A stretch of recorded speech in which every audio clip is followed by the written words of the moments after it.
Bushwhacks were some of the worst days I've ever had in the mountains, or life, really. Whereas Pancher Mountain is totally opposite. It's a mountain on top of a crater. I think the weather challenges on this incident were particularly difficult. It was really the development of New York State. Catskills were responsible.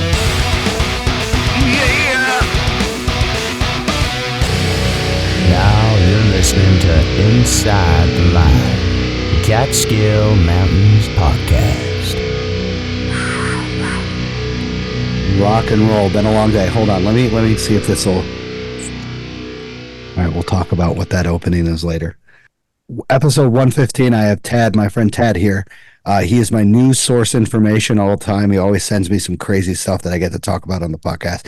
Plus, he is always doing crazy stuff that I'm looking forward to looking at on his informal stuff online and on Instagram and stuff. GS Bar One, check him out. So he's here with me tonight, and apparently it's gonna be a reverse interview. Yeah, we're gonna get to that. We're gonna get to the reversal in due course. But just before we move on, I'm giving myself a plug. Yes, that's at GS BAR One for some of the best photos under the canopy in the Catskills. Some of the best adventures, especially in the Catskills that I've followed in the past couple of years. So, welcome, Tad. Good to see you, buddy. Thanks, buddy. Glad to be here. Yeah. So, do you have any plans for the eclipse this year? Well, I've been kicking it around. Let me backtrack. Maybe, I guess it's 6 years ago when my daughter started college out in Portland, Oregon. We happened to be there, dropping her off a day or two before that eclipse was occurred. So we drove into Southern Oregon. And wow. Yeah, we checked out the eclipse. It was well worth it. Leading up to that, I was like uncertain whether I wanted to invest the time to drive down there, deal with the traffic, to be in one of those spots where you get the total eclipse feature. But we did drive down there. It was very cool. And coincidentally, we'll backtrack to Instagram and photography. So we go to this obscure place in Southern Oregon that I felt, we wouldn't be surrounded by tons of people. And it was that. There wasn't a lot of people in this little town park, but there was this guy next to us that had this really high-end camera equipment, and he's got his compass out before the eclipse starts, and he's setting up his gear, and he is like, done his research, and he's nailed the perfect spot to have his camera pointed. And I'm there busting his chops with my little point and shoot camera, etc. But it turns out afterwards, I checked this guy out. He happened to be a Pulitzer Prize winning photographer. Wow. It was crazy. Yeah. So really humble guy, really chill. And he and I just happened to pick the same spot to watch that eclipse. So anybody who's in the area or can go to the area, April 8th, they ought to check it out because it is worthwhile. I don't know if it's going to be once in a lifetime for you, but it's really an unusual event. I remember that eclipse. We didn't get totality here. I was working, unfortunately. Once again, God bless America. They make you work during these amazing events. I mean, everywhere does. But I remember having that time, and I told my wife, Jessica, to take a strainer outside to show the whole full effect. Well, not the full effect. We had, I think it was like 60% totality here in New York State. And she put that strainer and it put the thousands of different pieces of the eclipse out on a picture, and she took a picture of it. But not even experiencing totality is something that just is absolutely phenomenal. It's not a once in a life, maybe like a twice in a lifetime experience. But we're me, Jessica, my wife, and my friend Chad are going up to the Finger Lakes, and we're going to experience totality. We're going to hike up to a secluded spot that only he knows about, and we're going to watch that eclipse from that time. Just where exactly is that spot you're going to? I don't know. He hasn't told me yet. Right, you don't have that intel. It's called bushwhacking, buddy. He doesn't tell me until the night of. I got you. Cool. But it is worthwhile, and I encourage people, get out there, do it. It's going to be crazy. I got to admit.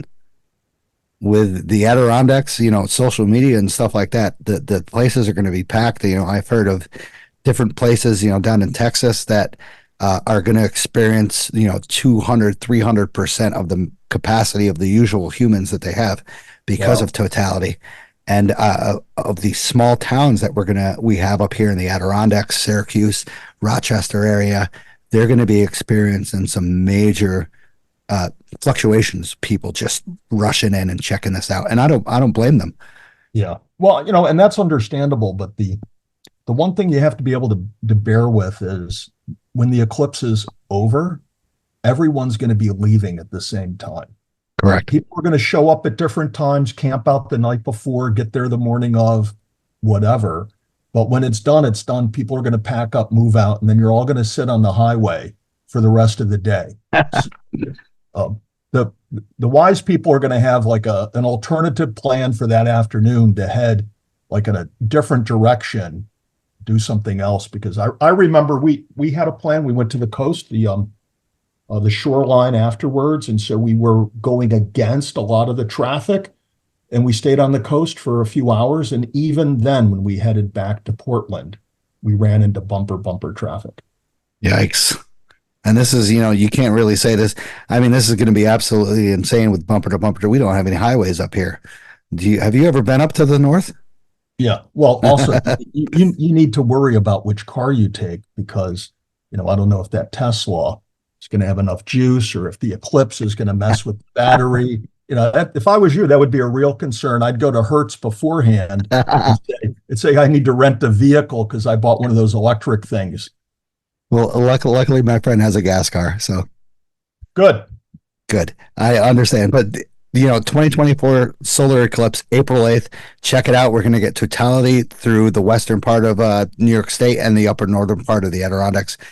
It's going to be a once in a lifetime event. It's not going to happen again till 2067 or something like that.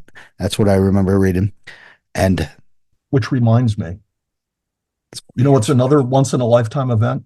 What's that? My appearance on this podcast. Just saying, dude. This guy, I gotta admit, Tad, you are something else. I'm glad we did this. We hooked this up. So we're talking about, have you seen, I don't know if you're on Facebook and stuff like that, but all the recent amazing, crazy amounts of ice we've had here. You ski and stuff like that. We have a lack of snow here in the Northeast. But isn't that hiking in the Catskills in the winter? It's not about the frozen turf, which we get. It's not about breaking trail in fresh snow, which we rarely get. Yeah. It's about being able to hike on the ice monorail, right? It's about carrying the right equipment for it, knowing what stride to use, being prepared for it, and not being caught out there without the right stuff because it's really tough. And I ran into a couple weeks ago, I was doing the Blacks. I ran into quite a few people who didn't have spikes with them. And they were trying to make it up as far as they could. And I tried to subtly encourage them not to push it too far because going up is always easier than coming down. Correct. But it's just something we have to deal with. And frankly, I don't mind it. It kind of levels out the terrain. You don't have to worry about the rocks, the roots. And as long as you got enough bite with what's on your feet, you'll make it through it. Yeah. And it's been absolutely insane up here. And it reminds me one time that I went up Plateau and I'm thinking it's 2021. It was just absolute sheer ice all the way up. Fine going up, you're confident. You're like, hell yeah. Coming down, it's a whole different story. Yeah. Well, you were going up on the Mink Hollow side. Unfortunately, you always have to select the shortest route, and you're stupid to do that because it's the absolute more insane route. That's just part of the fun of it, sport. It was, and that's the first time I actually used my full-on crampons, 10-point K10s, and I was on the way down. I was terrified, but then I started using those K10s, and I felt confident. But one thing you need to realize that you cannot have baggy pants when you're wearing those K10s. And I realized that, and unfortunately, one incident, I stepped on those pants. I ripped those pants, but unfortunately I didn't fall. But That's why I wear these gaiters that cost $20. Okay. I That's have the ridiculous. 20, I have the $20 brand of gaiters that they look pretty good with some duct tape on them and holes on the insides, because the gear gets torn up, but it's what you need to do to get up and down the mountain. That duct tape will solve any problem, to be honest. We'll see later tonight if you're pulling out any duct tape to get through the interview. I won't be. I won't be. No duct tape tonight. But we're talking about this ice here, and they have out west, they have a complete opposite, total polar opposite. And they have gotten the blizzard of almost a century out in the Sierra Nevadas out west. And it's somewhat still going on. We got a little bit left.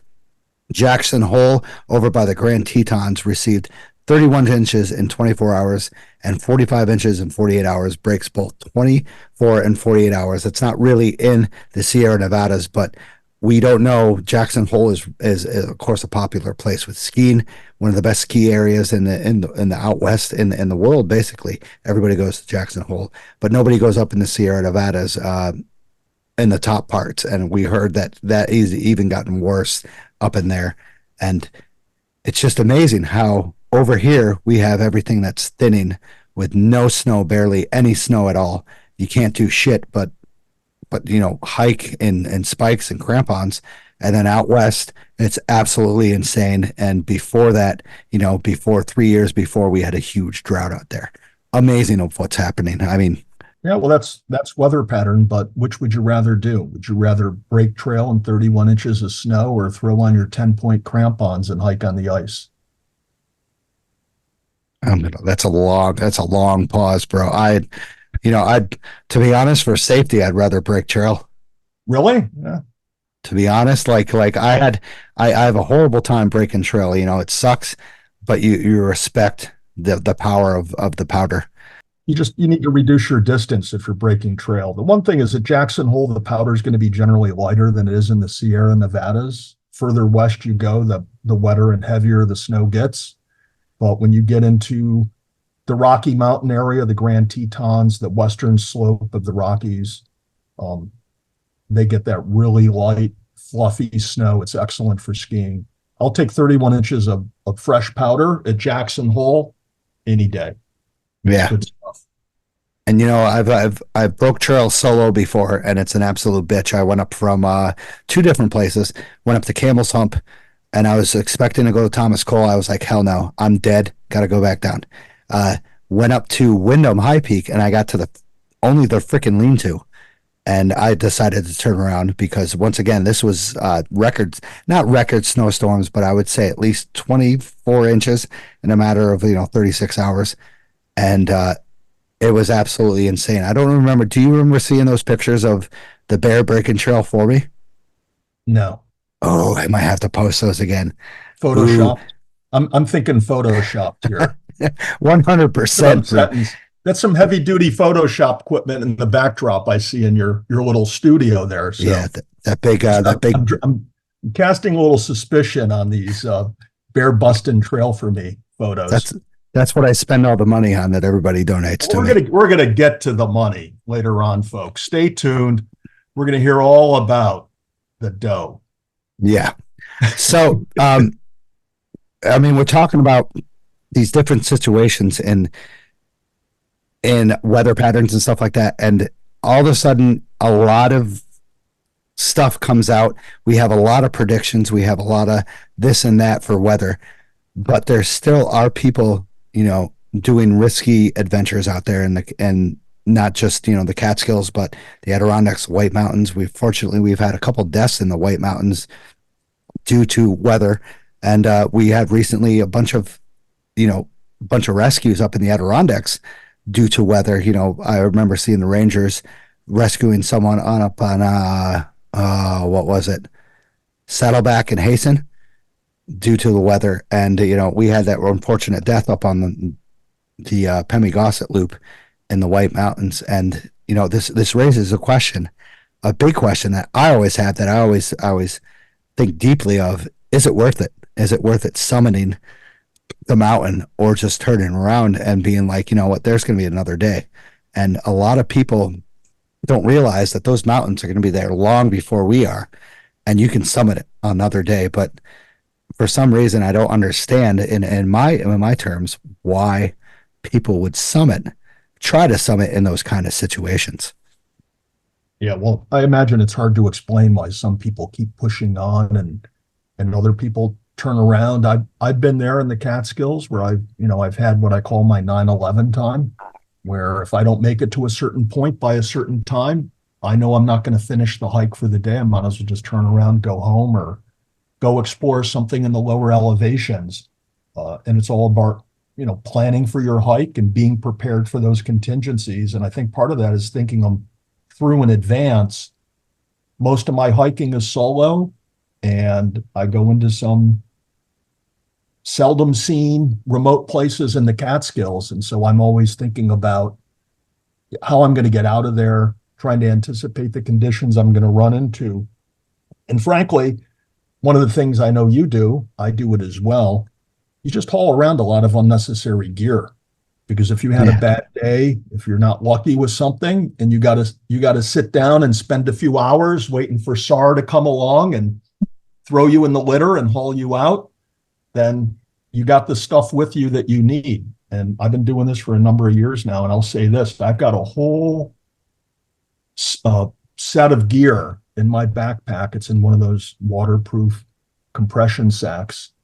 It has never been opened, but it's with me all winter long in case I need it, and in case you're like out dilly-dallying around and you don't get to me for a few hours. So, right, I'm ready. Yeah. And to be honest, the same here. I carry my everybody's like, oh, a day pack should be around, 15, 20 pounds. Mine's 30 to 35 pounds, maybe even beyond that, especially in the winter when you throw the snowshoes on. Just because, the big question, what if you're hiking and all of a sudden you slide down and you roll your ankle and you break your ankle? You got to prepare yourself for what's going to happen if you have to spend that overnight, or if you can't get through, or somebody else needs to rescue you. And then there's a what if of somebody else is on the trail injured. How are you going to help them? And that's the big, it's not the concern of me, because, I'm with search and rescue. I'm going to haul myself out before I get on that, that internet sensation of being like search and rescue guy was hauled out of a search and rescue because he hurt himself. So what is it they actually use in search and rescue to haul somebody out? What is it called? It's a litter. A litter. 100%. How did it get that name, a litter? That's a good question. Well, I know the answer. I actually know the answer. You ready for this? Why aren't you on the team? Ready? Here, I already stumped you. We're not even, 15 minutes into this, right? So they call it a litter because it's for picking up hiker trash. Ba-dum boom. Unbelievable. That's a clapping right there. Unbelievable. You're gonna have to dub that clapping in. We need the roar of the crowd in the background. I'm sending that to every single ranger that I know, which is basically every ranger. So Slade and Martin, if you're listening to this, you're getting that text messages, and you're going to get that within the next 24 hours. Wow. Yeah. Okay, well, that's a wrap for the night, folks. I'm ending on a high note. I don't know about you, Stosh, but my work here is done. I thank you, Tad. Really get the hell out of here. Thank you. Signing off. So he's going to get another drink, actually. So good for him. Yeah. So somebody, I'm not really, it's not worth it, unless you have the picture perfect day. But, with these recently circumstances of people going on to these excursions with the possibility of, snow happening, or, above tree line, the whole above tree line is a whole nother story. You get 60, 70, 80 miles an hour winds, and you basically have no way out, and it's not worth it. It's really not worth it. So think about it again. In the Whites and in the Adirondacks and those other places where you're above tree line, you get the high winds, you get the blowing snow, the whiteout conditions. You don't even know which direction to head. Right. So, and you can't have your phone out in front of you trying to look at it as if it was a compass, because it's just not possible when the conditions are like that. So it definitely takes a different level of preparation in terms of gear and, mental acuity hiking in those conditions. And it's one of the things that we're fortunate with in the Catskills is we in relative safely can go out all winter long and enjoy hiking the Catskills. So it's one of the nice aspects about the Catskills is you're really never too far up. Correct. And hopefully, it sucks to say this, that, these deaths have been experienced hikers, and hopefully this will get into the mindset of people that experienced hikers can't get out of every single situation that is presented to them by Mother Nature, because Mother Nature does not give a shit about you. No, that's true, but you also have that mentality that it's not going to happen to me. Exactly. And you know what? 100% thank you to the rangers and the volunteers that put their lives at risk to rescue you and to rescue another person, because I know a bunch of these volunteers up in New Hampshire and up in the Adirondacks, and they will almost risk their life to get you out of there. But if it's not the situation that favors them, they will bail and they will unfortunately leave you up there. And that's the way it is. One life is not worth 3 or 4 lives.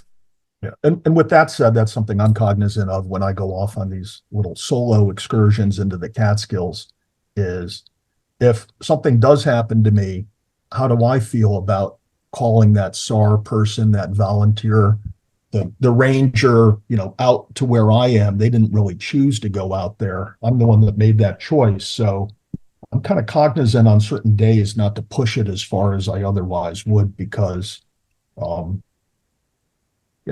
it might have been worth it for me, but what about them? Exactly.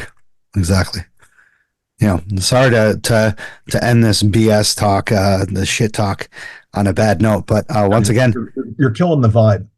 I know, right? So, Tad, thank you for joining me on the shooting the shit stuff. Thank you to the monthly supporters: Darren White, Vicky Ferreira, John Comiskey, Jim C., Michael Bongner, David Mead, Matt Smith, Denise Wife, Joseph Hayda, and Betsy Anderson. Really thank you guys for supporting the show. Also, check out another Outdoor Chronicles Photography. Molly from Outdoor Chronicles Photography specializes in adventure elopement and adventure couple photography in the Catskills, Adirondack, and the White Mountains. She's an officiant for getting married, a licensed guide, but she is also a story maker. Molly won't just give you photos, she'll give you memories that will last forever. Don't hesitate to get a hold of Molly on all platforms. Check out her stuff on Instagram and Facebook. She does some amazing photography and some amazing places. She will take you to places that you won't forget. Also, have you ever wanted to learn more about hiking or backpacking, or even just brush up on some of your old skills in the backcountry? Trail Bomb Project, a hiking and backpacking school located in New Jersey. Scott and Joe from the New Jersey Search and Rescue Team have amazing backgrounds in wilderness first aid, wilderness first responder, and the Mountain Rescue Association, and they are here to help you learn old and new skills of hiking and backpacking. They teach anything from first aid, map and compass, and many other skills that can help you and others while out on the trail. Check them out on their website and social media platforms. They got stuff going on every week, every month. Check them out. Awesome guys. I've been with them many times. I've done search and rescue with them many times, trails with them many times. Awesome people. So, Tad, coffee's and mentioned. So we want to welcome to the 3500 Club, Danny, Mighty Mischievous. He is number 4415. Crazy 4,415. Congratulations, Danny, Mighty Mischievous. Really glad that you got in there. It's also, he's an amazing volunteer for the New York, New Jersey Trail Conference. He does so much crap. So get him on the show. That's a great idea. Danny, get a hold of me. Actually, you've got a hold of me anytime. I'll get a hold of you. Let me get a hold of you. Get you on the show, talk about, volunteering on the trails. Or we're going to send our people out to get you, Danny. He's out there every weekend, so maybe we'll see him on North Dome and Cheryl next week. Are you coming? Who, me? Yeah. Oh, it all depends. Depends on how tonight goes. This could be the end of our friendship, Stosh. Just letting you know that. You know what? I'm not going to do it. And you know what? I'm not going to change anything. I am the man I am. All right. But yeah. So Danny, once again, welcome to the club. Hopefully you consider on. He said something about he's going to do some crazy single season, winter, single season, summer, stuff like that. I can't even imagine doing this. I don't have any time to do that crap.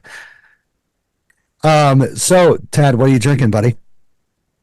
Coffee from Stewart's? I am drinking the Catskill hiker's favorite, freshly brewed before my hike on Sunday. But that's the thing about Stewart's coffee. You can leave it in your car for the whole hike. You come back from the hike, it's still as good as when you left your car. And this was sitting out there for a couple of days. It's still delicious. The one thing about it is when it's in the car that long, it's got like that thick skin on the top. You familiar with that? It's kind of like it's like an ice bridge with a never sink. But you break through it, it's got that Stewart's goodness underneath it. So Stewart's coffee, folks. Nothing but the best. Nothing before that. No. That's I was ridiculous. just trying to get you lubed up for the show. I was just trying to get you pumped up for the big interview. So I know I see like half of the 6-pack of what is that, Jenny Cream Ale back there? Jenny, oh, well, that's a common New York, upstate New York stuff. Apparently you don't drink it because you're downstate. I got you pegged, buddy, as an upstater. Way upstater. You're like on the fringe of Jenny Cream country. Absolutely not. You are not an upstater. Me? I used to be, the old days. And then you used to drink Jenny Cream Ale, right? Way back when, when I was stupid, I would drink Jenny Cream Ale. Right? Correct. That's the whole thing. Me too. And then you realize there was life beyond Western New York. Well, dude, there's life beyond Jenny Cream Ale, and that was just that's when you drank Iron City. My dad used to drink that constantly, and I used to steal it from him. And then he realized how horrible it was, and I was just like, wow. He used to go all out with that stuff. So tonight, I am having, once again, a 1911 Honey Crisp hard cider. I love these hard ciders. They're so good. I'm a hard cider kind of guy. Are you, do you drink anything else? You got anything to recommend? In terms of alcoholic beverage? Correct. So I'm a fan of the Keegan Brewery in Kingston. Ooh, nice. Yeah, they make some really good stouts. When I drink beer, I like my beer dark and flavorful. I'm not a fan of these IPAs, so it's locally brewed. You can get it fresh nearby. So I've been drinking a Keegan's stout every now and then. But I have a job to do tonight, folks, and I didn't want to be all tuned up like Stosh drinking 1911, which happens to be, by the way, the year I was born. So, what are you, Jim Bouton? No, I'm Mike British's grandfather. Unbelievable. So, previous hikes, Tad. What do you got to share with us? So, we're going to start off. I'm renaming this segment. Okay, I'm just putting it out there right now. Are you ready? Ready. Okay, because you know where I'm going with this. I want to get you with your mouth full. It's previous hikes or lame excuses. Boom. Lame excuses. Oh, ouch, brother. Ouch. Singe. So this past weekend, I really wasn't sure what the weather was, what flavor of hiking I was into. So there were some spots out in the Millbrook area that I haven't done. So I hiked out of the Older Lake area, went up behind the old mansion, just right up the ridge behind it, hiked the entire ridge, came back down. The terrain was fairly typical for what you see in that part of the Catskills. And what I saw a lot of were those bog areas that Mike Kudish studies. And they're really interesting when you come upon them. I don't know if you've come upon any of them or if you've been with Kudish when he examines them, does his borings. I haven't. I went on one hike with him elsewhere. But you read his materials and you understand what he's doing, and then you find him out in the woods. It's pretty cool. Yeah, definitely. So you were on the Alder Lake, the Codinkill, right? Or Codendell? Yes. Once again, one of those areas of hotels that's been, I hate to say it, destroyed by DEC, but it's understandable. Those are decaying. They're going to fall apart. Somebody's going to get injured. But it's one of those places you want to research and want to check out after you see it. Yeah. Well, I've been out there before. I've read up on it before. When I was there last time, I did, I think it's called Cradle Rock Mountain. And that was fairly cool. Especially not going along the summit. On the eastern slope of that, there was some really interesting rock outcroppings. And that day was last winter. It was more wintry, and it was I think a more surreal day to be out there. But what was interesting also on Millbrook Ridge is just the lack of snow up there. Right. I had my snowshoes with me because coming in, it was foggy. I didn't know what I was going to run into. So I brought my shoes with me and a pair of spikes. I didn't need any gear to do the whole hike. Wow. So where'd you hike this past week? Did you now let's keep the subject going. Did you go into the other part of the segment here? You bushwhacked up? Oh yeah. Okay. Tad likes to bushwhack, and he likes to explore the unknown. And once again, it's just like me.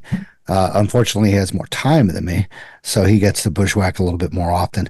And he didn't just take the trail up going up to Millbrook Ridge. And did you go up to Balsam Lake and then come down the trail? No, I just did the whole loop from behind the old lodge that's there along the perimeter of that ridge, and then came back down. So nice. So probably around like 15% trail. I'd say more or less. More or less. Nice. I'm not a numbers guy. Oh, come on. That's a BS. So as of me, I didn't do really anything because once again, I didn't hear that, Stosh. You said what? I didn't do anything. I will come across that again. I am a busy man, a full-time job, a part-time job. And, I decided to bail out on your offer because I wanted to sleep for the first time and chose sleeping over hiking with me. Oh man, you know what? But when you asked, I got on the show. I just want it on the record. I offered to go hiking. You bailed because you wanted to sleep, and then you asked me to come on the show, and what did I do? I'm tired. I've been working all day. I should be napping right now, but here I am. I'm just 7:30. I'm an old guy. As you get older, you go to bed earlier and you wake up earlier. Okay, that's your future. How old do you think I am? I think you're early 40s. You're a youngster. That's correct. What's your age? I said I'm Mike Kudish's grandfather. Mike is 80. Yeah, he's pushing. He's still kicking it, man. I wish to be like him. Frank, it's a little personal to ask me my age. Okay, we haven't even hiked together yet. You want to know my age? I mean, what's going on here? Is this the type of show you run? It is the type of show I run, and it's unique and it's 100% authentic. All right. No misinformation. Exactly. I go 100% all out, and once again, I denied his offer because I wanted to take a sleep in. I got 8 hours of sleep when usually I get 5 to 4 hours of sleep. So, and I was glad that I did because it looked like a miserable day out there. It was fun. No, it was perfect. No, I get it. You wanted to catch up on your sleep. For me, man, going out, unplugging from the rest of the world and hitting the high ridge and just walking for a few hours up there, it recycles. You regenerate. You can unwind, and then you can mellow out easier. So correct. I got to admit, though, my wife and I did look at quilts.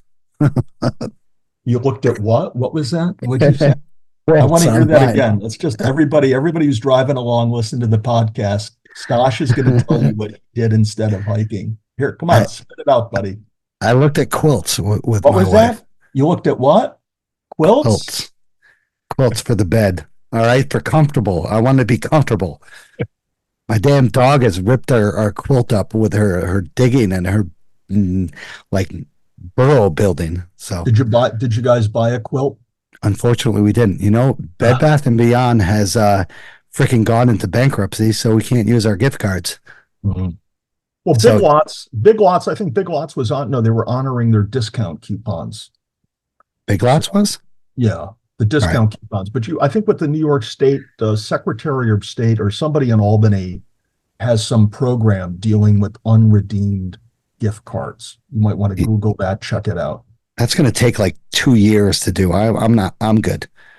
I'm good. My mom's out $50, so I'm sorry, Mom. I love you. Well, hopefully Mom's doing well. Speaking of Mom, we know that she had her little hip incident recently. She's kicking ass. I really hope that she's going to be able to hike with me soon. Like, well, I heard she's already out hiking, unlike her son. She's already out working on her winter 3,500 with the big hot cup of Stewart's coffee. She doesn't even know where the Catskills are, even though she's been through them hundreds of times going down Long Island. Dude, that's so hurtful. You better get Mom a big Mother's Day present when it comes up, because that's really some trash talk on Mom. It is. You know, she's actually been out to she's been out where the Catskill Mountain House was. So she went out there with me one time, and it was an absolute fantastic time. She's never done that in her life. So she just turned 70 actually a couple days ago on Sunday. So it was absolutely fantastic. So happy birthday, Mom. She never listens. Happy birthday, Mom. Yeah, Ted hitting it up. So Catskill News, once again, volunteer. 3500 Club, Catskill Trail Crew, Catskill Mountains Club, Visitor Center. Now the Jolly Rovers Trail Crew just came out with their calendar. Bramley Mountain Fire Tower is looking for stewards. I'm going to be stewarding there. I got to find out their calendar dates. So once again, sign up for any volunteering possible. Once again, we're going to have Danny on here talk about volunteering. We've had a bunch of people volunteering, talk about volunteering before, and it's very essential and very helpful to the Catskills. And I'm excited to do it. So once again, stickers. Also, get your stickers at, you can email me, send me a message on Instagram, Facebook. Go to Camp Catskill. You can get some free new stickers.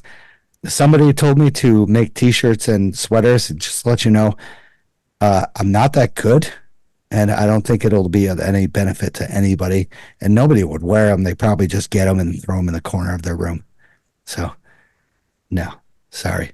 If you want me to make a t-shirt or a sweatshirt, I'll give you the JPEG of the my little thing, and you can make it yourself. So everybody loves a good hat, baseball hat. You know, that's what I think. I thought about that, and you know, I wear those hats, and they get so salty within the first 15 minutes of me hiking up that it just looks horrible, and it looks like I've used them for like 35 years. So I can't do that. Pro tip, Stosh. What's that? Don't wear your hat on the hike up the mountain. Aren't you bald as me? Oh God. Okay, never mind. So you're not bald. So your hair absorbs the stuff. I wouldn't go that far. I just don't wear my hat on the hike up the mountain. So okay. By the way, just for the record, I don't know if you can see that. Hell yeah, Camp Catskill hat, baby. Bought it from Mo when Mo was working at the store. You know, you could have showed up that one night when we had the 100th anniversary, but no. But no, I was. Just shout it out when you know the answer. But no, I was out hiking with Danny Davis. And when you go out hiking with Danny Davis, it might take a little bit longer because there's a lot of educational and informational stops along the way. It's very cool. Correct. At least I got a business card in my car. Yeah. Anytime Danny texts you or messages you and says, "Hey, let's go hiking," you just do it. I gotta admit, I gotta go. I gotta admit. We got some stuff planned. We'll get you out there. We'll give you some notice. We'll allow you some nap time so you can catch up on your sleep. Maybe let you bring a hammock or a cot on the hike. And this is killing me. It is. We haven't even gotten to my interview of you yet. You're fading on me. I am. I am. Take a nap before the show, and here you are. You know, and I just finished my 1911. This is ridiculous. I need another one. This is why, again, folks. Yeah. Dude, if I drink coffee, what time do you wake up in the morning? Around 6. Yeah, that's a little bit later than me. So I can't be drinking coffee at 7:42 at night and be waking up at 3:30 in the morning. All right, whatever. So weather forecast this weekend, it looks to be a little bit sketchy. You know, light rain, light snow. It predicts about around half an inch of snow on Saturday. Cloudy, 36 degrees with a wind chill of 14 degrees. So once again, pack your rain gear and any other gear that'll keep you warm, because it's going to be a crappy weekend, especially at the night. It's supposed to have some high winds with a 50 mile an hour wind prediction with 23 mile an hour or a 23 degree wind chill. So, but on Sunday, some clouds, very little clouds, very little wind, 27 degrees, a high of perfect winter conditions. But unfortunately, this whole week is going to be in the high 40s, maybe getting into the 50s, going to melt every goddamn thing on the planet up in the Northeast, and we're going to have just amazing sheets of ice. Micro spikes are not going to cut it. Trail crampons are definitely going to be useful, especially if you're going to be hiking the high peaks. Once again, getting over this cold, Jesus. Trail crampons, bring them. If you have full-on crampons, throw them in the pack.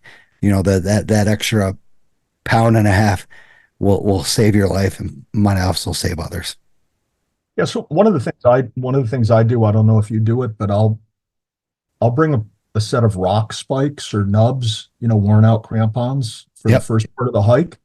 And then once you get up to the higher elevation where the real fun begins, swap them out for your better spikes, the newer ones with the longer spikes on the bottom. This way you're not wearing them out. You're using them on the terrain you really need it for. It's really not that much more weight, and you're going to get more use out of your better equipment. Yeah. And Ted, I know we've talked about this before, but I always carry, a set of micro spikes, a set of trail crampons, and another set of micro spikes, because you never know who you're going to run into at the top of Blackhead Mountain that doesn't have a set of micro spikes. And somehow, I don't know how freaking spontaneously they've appeared at the top without micro spikes. And you're just like, here, you know what? These things are on the verge of dying, but it'll help you get down the mountain. Yeah. Getting up is easier than going down. It's, sometimes I have been absolutely flabbergasted by seeing people at the top and they have absolutely no traction. And I'm just like, what, how did you get up here? Well, of course they went off trail and grabbed onto trees. And they're always wearing Keds sneakers. Have you noticed that? They have the white Keds sneakers on. Never heard of Keds before. Keds, they're like that like old department store sneaker. For some reason, more so in the summer, obviously, but I wish you see these like first timers, these people that just pulled up into their car and they said, oh, it's only 2 miles. Let me hike this. And they're wearing like Keds sneakers, white sneakers, and they set off and they're having fun. This must be a city thing, because could be. So it's I mean, I'm glad to them for wearing like boots that I've seen, but still, like, just, sometimes I've gone up Blackhead and it's seeing some person at the top without any traction. I'm just like, dude, I would not even. And they're just like, hey, I'm going to go down the east side to Batavia Kill. Absolutely freaking not. You're not going to go down that side. You go to the Lockwood Gap. Please do it. And I don't know. I don't understand how that happens. I don't know how they make it. Well, for whatever reason, these people get out there, they do it, they have no equipment, and they get back to their car. Right? Yeah. It happens all the time. It's just that 1 out of 1,000, 1 out of 2,000, whatever it is, somebody goes out and they have a really bad day. But then they learn. They have that education of shit. Maybe next time I should be well prepared of this. And that's good. So, you know what? Let's go into some Catskill Mountain history. Are you going to do this, Tad? Did you say you were going to do this? No, I got nothing prepped for Catskill Mountain history other than myself. I'm old enough to be historic. It's absolutely a lie. I don't know why. This guy looks younger than me. So I don't know what I don't understand what's going on. I have a good plastic surgeon. Oh, good call. Yeah, I went in for a little touch up before tonight's podcast. The inserts of injects. I don't know what he did. That's why I'm having a little trouble talking. It's a little tight around my My jaws. So I got this from The Catskills by T. Morris Longstreth. Are you familiar with him, Ted? Not at all. I'm not as well read as you. Oh, I love books. I might not sound it on the podcast, but I love reading. Reading is one of my favorite things. It puts me to sleep, number one. Number two, it gets me all this information of the Catskills that I've never known about. So a good a little excerpt I found from T. Morris Longstreth, who once again talked about going the distance through the Catskills, and he talks about his little trek up Windham, and he talks about the good old compass, and he says the compass supplies the necessary element of safety to all those who walk the wood. Mostly it is just your friend, but in the stress of doubt, it must be your dictator. It draws you to your straight line and commands you to follow it, working by its test the faith of oneself. You throw yourself into the wilds with this magnetic phantom up near the Hudson's Bay for your ally. Your life hangs like Damocles upon thread, but upon needle as well. The test comes day when the twist of swamp or the sudden disposition of the sun wander, you disbelieve. The needle points wrong. This silly box's alien seems no longer inspired. Perhaps you think of the iron in your knife or some rock that has settled it, but whoa, your faith wobble. Or again, you perhaps confuse tips of the needle. You think that silver point tips north instead of iron. That is a fatal self-suggestion. One doubt is equivalent to one demise. A doctor can easily perform an autopsy upon himself as you straighten the fancy that you have allowed for it to come.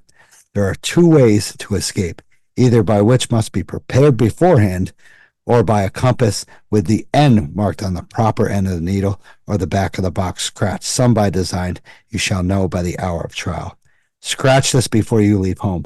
Otherwise, there is no sure way to come to a moment where the world turns upside down and water runs uphill, and like the children of Nineveh, you cannot tell where your right hand from your left. They reached the top end of Windham with shadows in the shortest. Opal lands fled their mountains and foot under the mellow of haze and noon. Dark woodlot and white farm alternating until they were a vague continuation. Now, once again, I'm pretty sure I'm not done with this, but he published this a long time ago when there was 1918, when Windham was experiencing farming up on the upper regions of the area. So they farmed up until 3,200 feet, I believe, on Windham, by Dr. Kudish's book, by the way. Also, we had our lunch on the top of a mountain in a dining room walled with small firs carpeted with snow. Small firs up on Windham. So 1918, there's no firs there anymore. So they totally obliterated that. Singed with remote white clouds and picturesque glimpses of the bottomlands, it was furnished with rock for a table, a log of chairs. A small smoothing breeze came through the balsam windows, and the chirp of snowbirds with the call of chickadee were to our entertainment. Peace, comfort, and the inner harmony which alone and supreme happiness were ours. Down there until running and worry, just like a few days ago, said his friend Brute, and they were here just as free and easy as a school of fish. Why can't we keep this feeling down here? Full-size people do, though. The tops of the plateau were cross-haired with the tracks of snowshoe rabbits, and he should like to point out that along these literary naturalists were who so read their easily storiettes in the snow. Here was a volume of Dumas that cut into martial lengths and published without the pages being numbered. The boy I attempted to unravel a dictative story in 40 parts written by a large jackhare, but he forgot in so many charters that were according to Doyle that we lost the thread in the needle. The newspaper was wild and dramatic, and he once overlooked his part down into the needle and then followed his way down into the back area of Big Hollow, and impossible to keep up with the times. Longstreth said that he once dictated the firs and knew that he was at the top when he reached that area. So, once again, 1918, there was firs on balsam. That's pretty crazy. I think that whole story is crazy, man. I want to know what that guy was drinking on his hike. Martin T. Longstreth. This was recommended by my friend Harold Oakhill, and he sent me this book, which was very amazing of him. And the stories that he has, he just doesn't have stories of the high peaks. He has stories of all over the western peaks, the western area, the eastern part, the escarpment, the Esopus. He traveled everywhere. And to think that, in 1918, there were balsam firs up on Wyndham. When you look at it now, there are trees. If we had 3 feet of snow, we'd be taller than those trees. True. Yeah. Wyndham's one of those mountains when you hike it from different directions, you see a lot of different forests, a lot of different diversity. On the one hand, the trail hike, particularly from Peck Road, is kind of ho-hum, except for that one big plantation you walk through. That's very cool. And there's good views from Wyndham, particularly to the north. It's a very interesting view for the Catskills. But when you're reading that segment, I just look at this guy in 1918. He's done that hike. He's relying on a compass. And yeah, what a remarkable instrument that was for somebody to have, was a compass back then. And I think of life, what would have life been like for early explorers without something like that, without a magnetic north? Right. How would they have navigated? How would they have gotten around?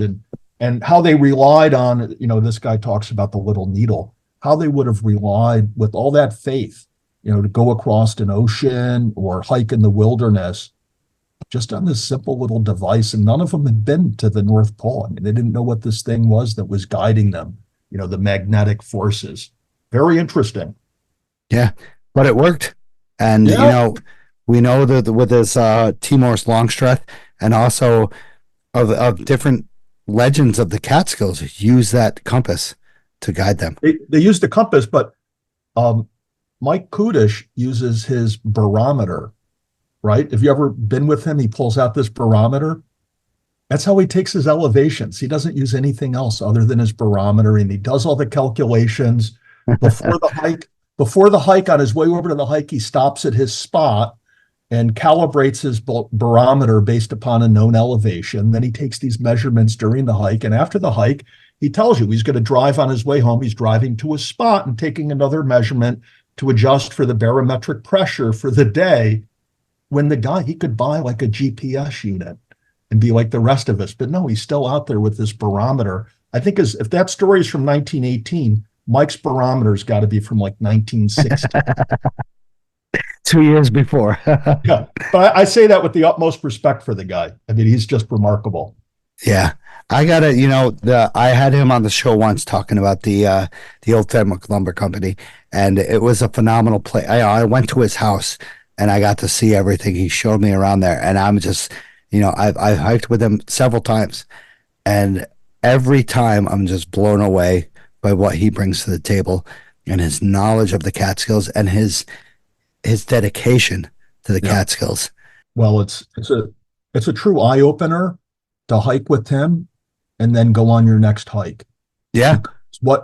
What you see him studying with complete fascination. I mean, we can't really describe it on the podcast to give the listener that feel, but he'll just walk up to a tree or a stump and he just examines it. And then he starts telling you what the deductions he's making from looking at that. It's like, wow, this is what's been going on here. And this is how he processes it and he thinks about it. And it's just really cool. It gives you a whole new perspective. So like that hike I did this past weekend, before I head out to that territory, I read about it in his book, The Catskill Forest, A History by Michael Kudish. He's been all over in the Catskills. We talk about people that do the single seasons, people that do the grids, people that do all this other stuff. This guy for over 60 years has been going all over the Catskills, and he's got it mapped out.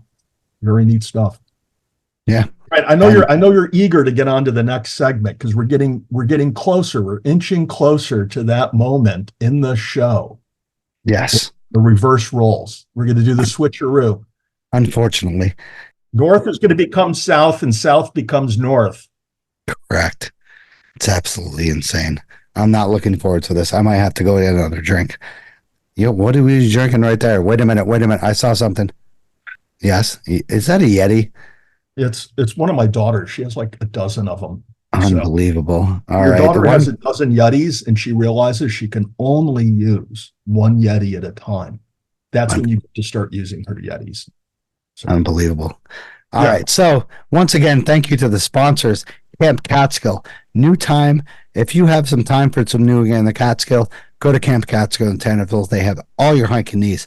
Footwear, socks, moisture wicking shirts, freeze-dried meals, trail crampons, micro spikes, and even more. They have all the essentials for your hiking needs located in Tannersville, and you can order online.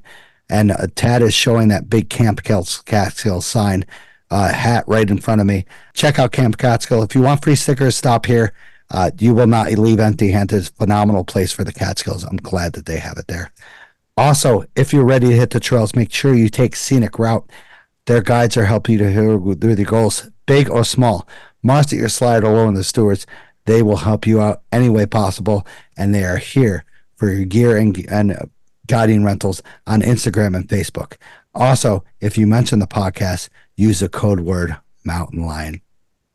So check out Another Summit, a nonprofit program that leads outdoor adventure activities for veterans and first responders for free. Activities like walking or hiking or even backpacking and paddling trip. Check out anothersummit.org for more information and dates for future events. All right, so what is the guest of the night? Who? Is it you or is it me? No, you're the guest. You're the guest of the night. You want me to introduce you as the guest of the night? No. Where do I go? So you need to introduce yourself kind of because they already know me. Oh, no, they don't. They don't know the side of you that they're going to see tonight. I've already had an intro thing of myself. So I got you. that was like Okay, 2 don't years worry. ago. So All Ted, right. why don't you introduce yourself, sir? Okay, so we're here tonight. We're playing a little role reversal, and I am going to be your host for the forthcoming segment. My name's Tad, and I'm an avid Catskill hiker, and I'm here with Stosh. This is Stosh's podcast, but we're going to learn a little bit more about the podcast tonight. Stosh's background, a refresher course in that, and what got the podcast off the ground, what keeps it rolling, and why Stosh hasn't given up yet. So, Stosh, why don't you just give us a little background to remind us who the man behind the microphone is? God, I already did this. Listen to episode 1, the pilot episode. Come on, what are you embarrassed? Are you timid? You know, Is there something lurking in the shadows in that room that you need to tell us about? Actually, I'm excited because, I did this on the Sounds Like a Search and Rescue podcast, but they didn't give me enough time. And Well, we don't have that kind of time tonight either, buddy. All right. I'm just saying.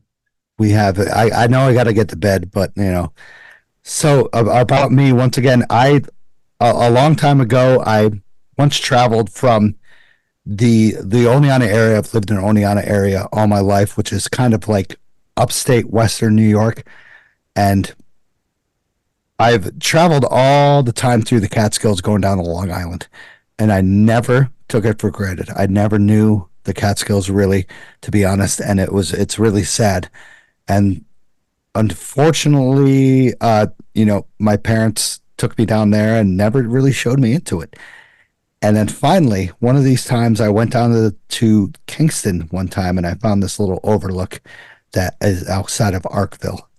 And it overlooks the northern southern Catskills, Balsam Lake, Eagle Mountain, areas like that, Pawcatuck. And I was just like, wow, this is beautiful, absolutely stunning. Did we have these mountains in this area? I go down through there and I tell Jessica to write down every single trailhead she can see. And she does. And she writes down all these different trailheads.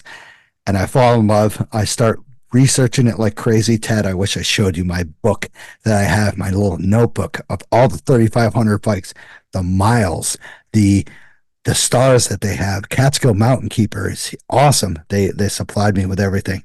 And then, I started on my 3,500 journey, and I go with Balsam, and I fall absolutely in love.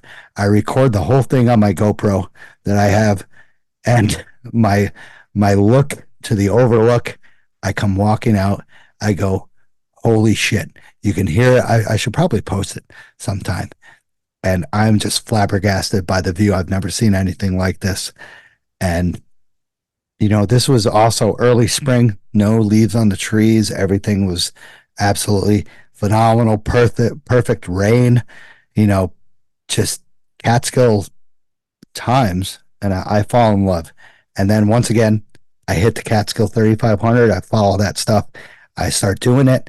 I get a friend involved, on the days he couldn't do it. I go and venture off into the other parts of the Catskills, and just everything just from there escalated into a snowball effect. And I just plow into the Catskills and I fall in love. I volunteer. I keep going. I'm eventually into the Search and Rescue Club in 2018. Do that. Absolute phenomenal time. Learn so much stuff. I then become the 3500 Club vice president, which was an absolutely insane role for me. I took it on too fast. I didn't know what I was getting into. I stepped down from that, and then I realized, what? All this stuff that is going on that I'm doing in the Catskills, I'm not doing enough for the Catskills. What can I do for the Catskills besides volunteering, doing my own trail that I have over on Camel's Hump to Thomas Cole, and volunteering as trailhead steward? I'm like, why the hell not do a podcast about the Catskills? And I started the podcast, and I'm just like, what? This is just a little hobby, whatever. And, it doesn't do too bad.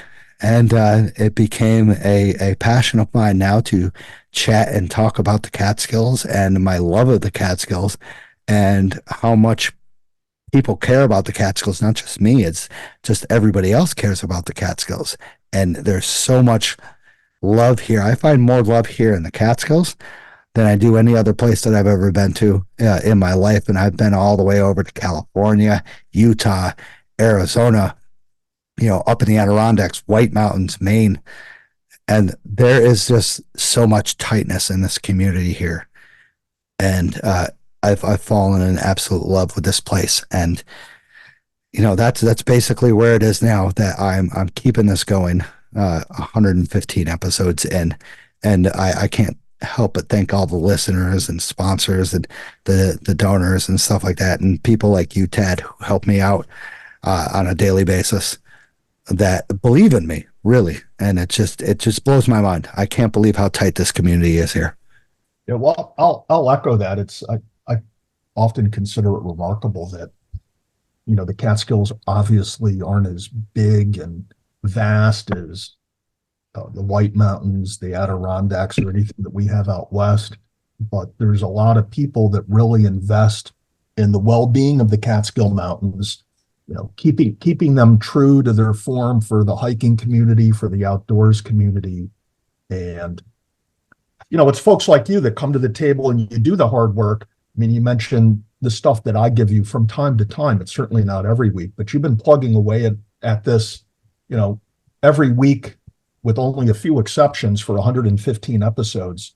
And that's what I want to kind of do the deep dive into, is to give folks an appreciation of what it is that you have to put together to make these shows work, and the frustrations, the obstacles, the things to overcome, during the course of those 115 episodes. So you told us that you started this because you wanted to do something more for the Catskills.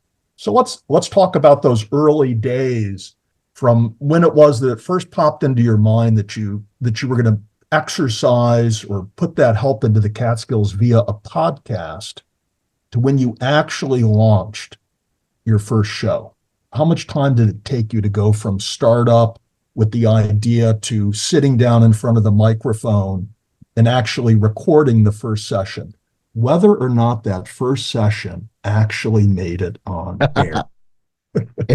It didn't. So I don't know. Going solo is absolutely insane. Just to let you know, to just listen to yourself screw up so many times, and to kind of listen to yourself being alone is absolutely difficult. So I did that many times, but I listen. I'd never heard of a podcast before my friend started the Slasher podcast. Sounds like a search and rescue podcast. I was good friends with Mike McLaughlin online, and I asked him about it. I love their podcast. They have such a passion for hiking and for the search and rescue stuff that I was just like, well, there's no podcast in the Catskills about hiking. Why not start my own? Why not go a little bit further than I have with the search and rescue and trail volunteering and interview the people that I already know about the Catskills. And, I wrote a list down. I had a huge, massive list of, of course, we'll talk about this later. Good old Jim Boughton, rangers, a bunch of different people involved with the DNC, just random people that I know that have done so much for the Catskills that could help out and benefit from this area. And that was basically the startup was like, I have a good amount of decent, probably good, I started a good list and I had good 50, 60 people. I'm like, that's 50, 60 episodes right there. I could keep this going as long as I don't get like 15 people per episode. And, at first, it was really difficult to do the pilot episode because you're only talking to yourself, and to go background about yourself and just to sit there and talk to yourself. It's tough. It's tough to present that in a way. But back to the question. I mean, just how long did it take to go from the inception of that idea to sitting down and recording the pilot episode? Was it a matter of, a few weeks? Was it over? Oh, no. It was months, probably like 4 or 5 months. Wow. So during that 4 or 5 months, what are you doing? You're doing the kind of the soft planning, the notes, making the massive list, lining up people to get on the show. But did you have to go out and like get any equipment together, software together? What's the hardware side of it like at the beginning? It wasn't that bad at the beginning. I contacted my friend Mike from the Sounds Like a Search and Rescue podcast, and he told me what he had gotten. And it was just a good microphone. And, I'd already had a background in musical recording. I was once a musician that had a background in that and music and recording. So I was like, all right, I already know the basics of recording and editing and stuff like that. So that was kind of the beginning of it. And it wasn't that difficult, kind of. And you needed to have a decent laptop. At the time, I had a really crappy laptop. So editing and recording was absolutely, I wouldn't say cluster F, but it was tough. It was really tough to edit and record. That's why, usually I would come out on a Monday and record on a Tuesday because I would have that time to edit, and it would seriously take me that time to edit. And I don't do much editing, but to do that with an old laptop that I had from, I wouldn't say the 2000s, but the mid 2000s, like 2010 was tough. Well, you might do a lot of editing on this episode, by the way, but not at all. At any rate, so the first few episodes, how much time did you spend editing? Was it like a half an hour for an hour show? Is it 15 minutes? Is it an hour? How much time? Because the listener, what we see is the podcast comes out, whether it's on a Monday or a Friday. And the first thing we see, oh, this is like an hour and 15 minutes, or like Tonight Show, 5 hours. How long? This is part 3 of the show. How long were those first episodes taking you to edit?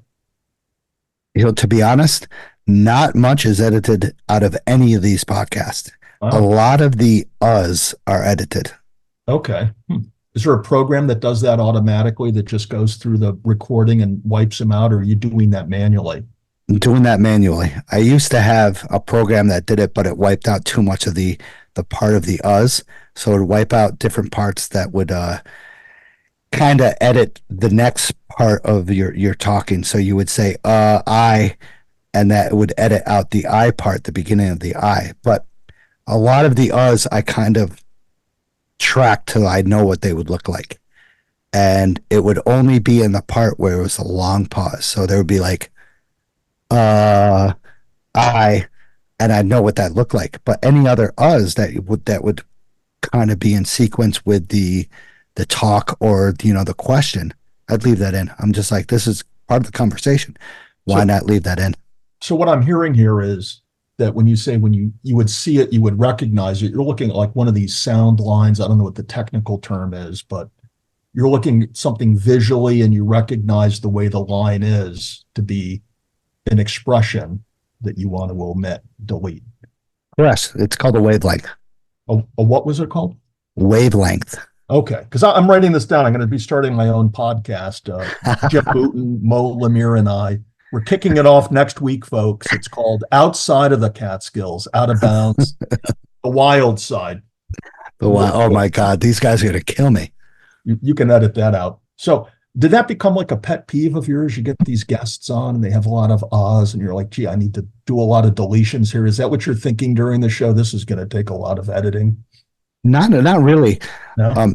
The only technical backgrounds that would be involved in editing is kind of like the delay in sequences. You know, when I would ask a question and somebody would be like, wait, and then I'd be like, oh yeah.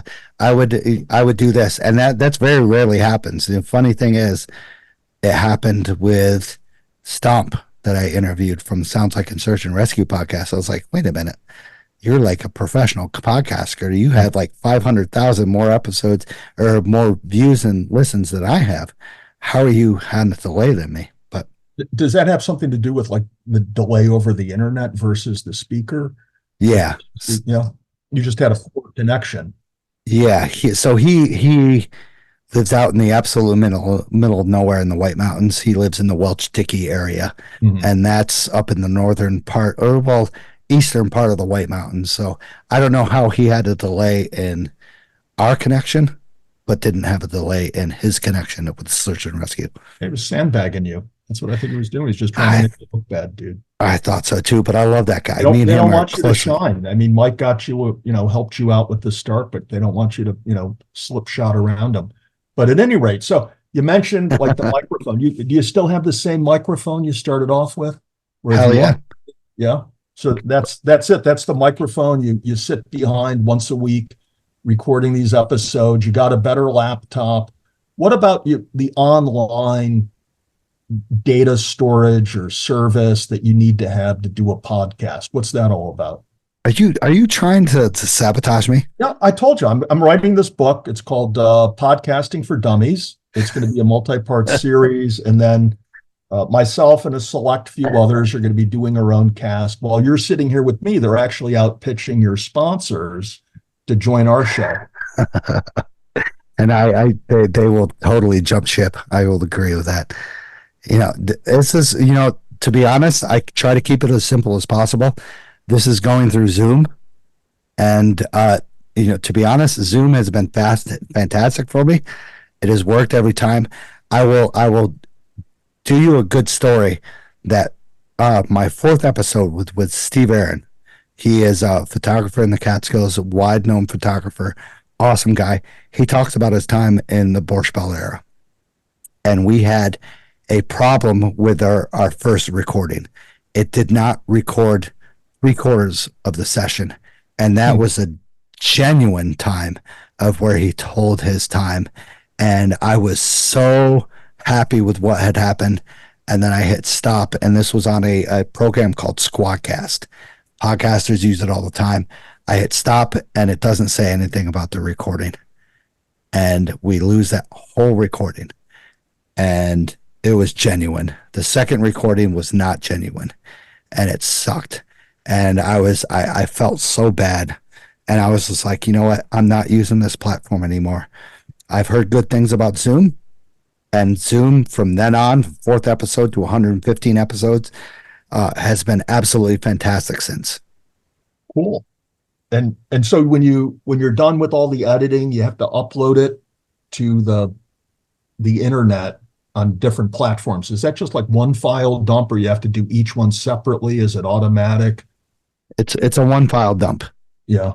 Good thing. So from the end of the show tonight until when you're ready to upload it, how much time do you figure you're going to have into, the after the recording, post-recording processing, if you will?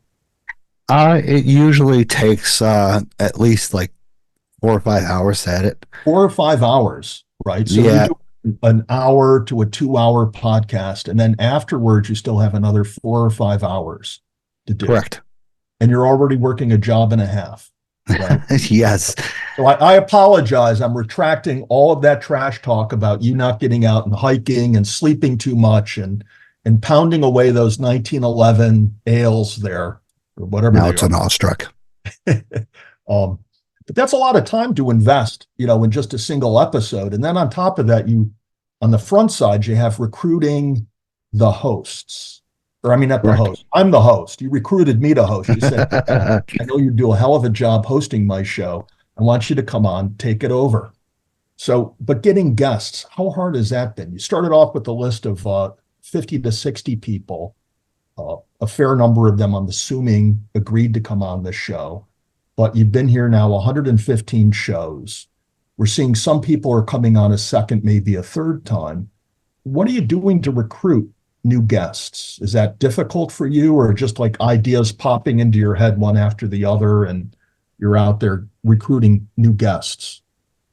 So to be honest, of those 50 to 60 guests, probably 50% of those have come through. A lot of those have been kind of the DEC contacts, and with New York State, it's tough to get through the DEC. Luckily, my friend Jeff Walker has been phenomenal with me, and he has contacted. He's connected with me with the Rangers and different people. So Jeff, I really appreciate it. Hopefully, I don't think he listens to this. But with the Rangers, I totally respect what they give in the backgrounds, but it's a very difficult to connect with different people because you go through different websites, different contacts, and then they'll say, what content are you needing?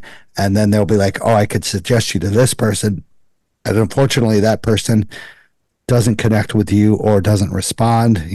There's been if anybody knows Diane Galusha, please have her get a hold of me. I want to have her talk about the Catskill Aqueduct. But she has been a difficult contact to get with. And most of my contacts are great. You talk about people who've been on here 3 or 4 times, Lori, Matt Smith. They have been phenomenal with me, and they have been a great chat. And there have been some that have been very difficult to get to, like, Jim Bouton. I don't know why he doesn't want to talk to me. Jim hasn't been on the show.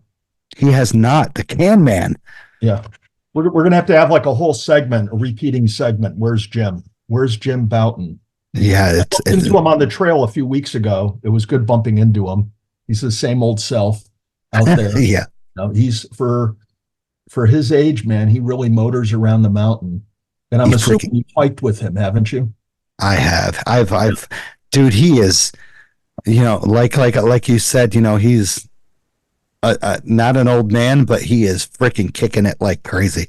Not only does he kick it, the one thing I only bushwhacked with him one time, and he has such an internalized GPS of the Catskills, right? He is so keen on where he is and where it is that he wants to go. And I'm not talking about reaching the summit. I'm just talking about reaching a cool rock feature on the way to the summit. And he just is dialed in. He takes you right there so nonchalantly. He's not like looking at a GPS. He's not looking at a compass. He's not looking at a map.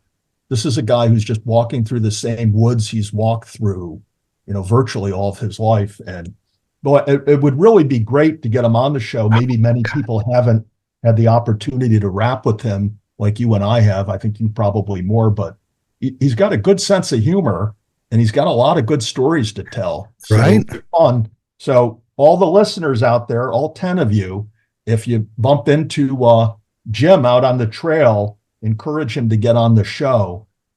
Please.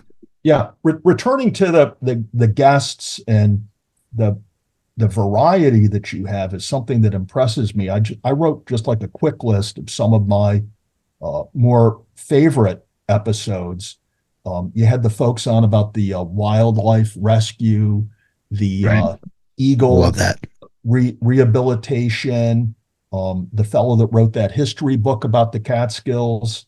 You had one of my favorite episodes. I listen to it all the time, particularly when I have a trouble going to sleep at night, the multi-part bear pen episode. I'm sure it's a fan favorite. And then one of the ones outside of the hiking element was the guide that you had to come on that talked about trout fishing in the Catskills and Oh, wow. influence that the reservoirs had trout fishing in the Catskills. So it's for somebody who just knows the Catskills for skiing and hiking, it's introduced me to the different flavors and the different aspects of the Catskills. But what is it of the topics that you've covered that you've really found a lot of interest in, and you've learned stuff about the Catskill Mountains that just kind of threw you back and you said, wow, that's really cool? You know, you talk about the Todd from Soapy's Creel. I've recently gotten a hold of him, and we've chatted about different parts of fly fishing in the Catskills, and I have gotten a hold of a bunch of people actually about, you know, the fly fishing history in the Catskills and the hatcheries that they have for trouts, the brook trout that they have up on the Beaver Kill and the different areas of the Neversink and stuff. So we'll be getting more into that, but you know, just expanding and finding those different topics, you know, fly fishing, bushwhacking, and the old history of the Catskills is just, it expands your knowledge and your fascination of the area. That it, you know, it's not just a bunch of mountains that have hiking. It has so much history and so much different variety that you don't know about. You know, people are hiking here and they don't know that, you know, once existed in this area major bands of hotels that people once visited, and thousands of people once visited, or this route going over, you know, from the Beaver Kill to the Seeger area was once a big pass for transportation. And, you know, the Mink Hollow area was once a big pass for transportation. 214 was once a railroad, and they don't know this stuff. And, you know, I find more about reading when I read, I'm just like, holy crap. Like, I didn't know about this. Let me see if I can contact somebody to talk about this. And the reading aspect, books, just blows my mind. One of the things that's interesting about the Catskills that you really don't find as much in the western parts of the states is the Catskills were a springboard for the industrialization and the development of this country, because it was so accessible to the settlers when they came here. And they clear cut the mountains, they stripped the bark, you know, they had these charcoal kilns, they harvested the bluestone, et cetera, et cetera, et cetera. And they just stripped a lot of the nature out of the Catskills. And then over the ensuing 150 years, more or less, the Catskills have been, you know, the wilderness has been clawing back the natural wild areas as they once were, or not, you know, as they once were years ago with the massive hemlock trees. But you know, it's interesting to see what's happened with all of that, and you shed a lot of light on that in your research and the guests you bring. I'm wondering, what are we going to see in the future? Do you have any immediate plans with upcoming guests? Anybody that we can expect to see in the weeks to come? Absolutely. You know, I try to plan this at least, you know, 3 weeks in advance, maybe even like, luckily I've been 5 weeks in advance from now.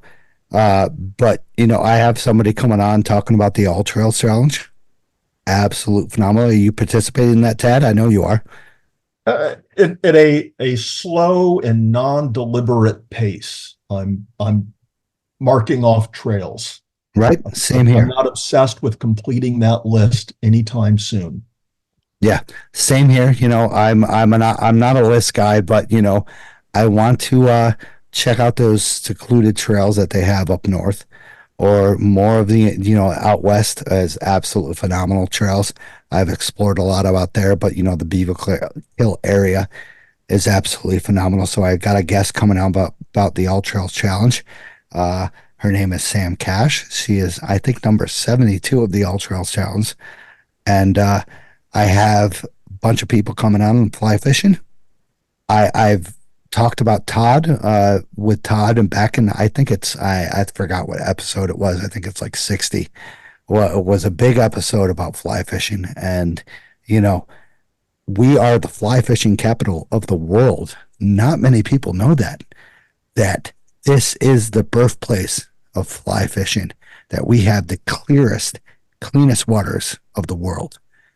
And, you know, nobody thinks that because, you know, we're 2.5 hours from New York City, and not many people know that people come up here, people from all around the world come up here to fly fish, to fish, you know, at this area at certain times to catch the amazing rainbow trout or the brown trout of the area. And I didn't know that until I started reading books, until I met Todd from Soapy's Creel. And it just fascinates me that this, you know, the Catskills, once again, like you said, throw, bluestone, you know, canning, stuff like that. We are kind of like the center of America, but nobody realizes that. You know, when you look at some of one time you read off the rates that they would get at these, you know, poshy resorts that existed in the Catskills 100 years ago. And in today's dollars, it didn't sound like a lot of money.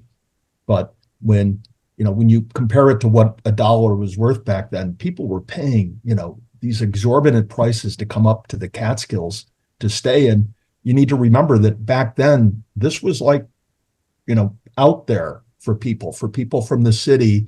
This was getting out into the wilderness, away from the air pollution and the other pollution of New York City and other urbanized areas. They would come up to the Catskills. And then there comes a period of time where that's really gone. All these old resorts are, you know, don't even exist anymore. They're falling down. They've been burnt down. They're not there. And the Catskills is just like, you know, being in the woods. I guess it's always in a process of becoming, you know, what's next. It's evolving to the next stage of its evolution. And speaking about that, why don't we talk about, going back to the podcast, how it's evolved from that first show to the present time? How has the process, if at all, changed? How has it become more efficient? How do you do things differently? How do you go about making the sausage, if you will? You know, it doesn't feel that much different. It feels like I'm more comfortable with talking with people, and that I kind of involved in the history, and I'm more comfortable talking with them about it because I have more knowledge about it. When in the beginning, I was just a rookie, and I was just like, oh wow, this is new to me. You know, you talk about you know, Catskill history, and it's how it's changed America. That interview with Steven Silverman, I was absolutely like shaking because this guy is a well-known author. He has done some amazing stuff, and I'm shaking. And after that, I was just like, well, if I can do this with him, you know, I can do this with anybody. Mm-hmm. And he was a great interview. And this guy, you know, we're like we are right now, you know, I'm seeing you from one of your rooms.